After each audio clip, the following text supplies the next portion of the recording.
Hej, mit navn er Daniel. I dag vil jeg vise jer et andet lille spil. Jeg ved ikke, om I har set min anden film med Shoot Diablo. Men i dag vil jeg vise jer det, der hedder Poppy Jump. Det er et gammelt spil, men jeg synes faktisk stadig det er meget sjovt. Poppy har lavet nogle forskellige spil, der hedder Poppy Blocks, Poppy Jump og Poppy Mount. Og så nogle andre spil, jeg ikke lige kender til. Men jeg vil vise jer Poppy Jump i dag. Se.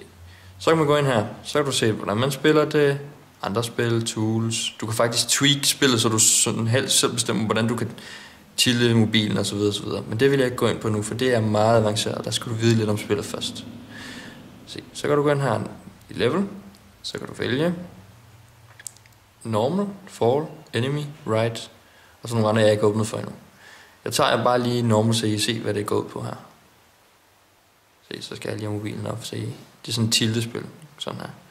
Så har vi min lille røde bold, og så skal jeg bare tilte mobilen alt efter for at ramme de her grønne blokker her. Så det er egentlig et meget fedt spil, fordi det bliver selvfølgelig sværere, nu højere du kommer op og sådan noget. Altså, det er noget med, at din bold han ikke kommer til at hoppe så højt, når du kommer højere op. Og så kan du så hoppe igennem her, så du kan komme fra siden. Og jeg har nørdet det rigtig meget også, det her spil faktisk, så jeg har fået en top 10 score inden for folk, der spiller det. Min score er på 96.000, og det er så ikke det her. Det er en anden sværhedsgrad jo.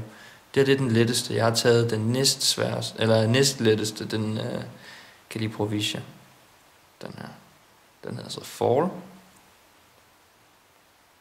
Så hver gang du rammer med din bold, så forsvinder afsatsen så. Det bliver selvfølgelig også noget sværere, nu højere op du kommer. Der kan du også komme igen og sådan noget. Så kan du ramme dem her, så hopper du højere. Så det er et meget sjovt lille spil. Jeg synes selv, hvis I sidder og er keder, og ikke rigtig ved, hvad I skal lave, så synes jeg i hvert fald, det er et rigtig tidskrævende spil. Hvordan skal man sige? Det rører i hvert fald tiden lige pludselig, så har du siddet og brugt flere timer på det. Så ja, det var bare lige det, jeg ville vise jer. Så går jeg ud igen her. Nu har det godt. Hej.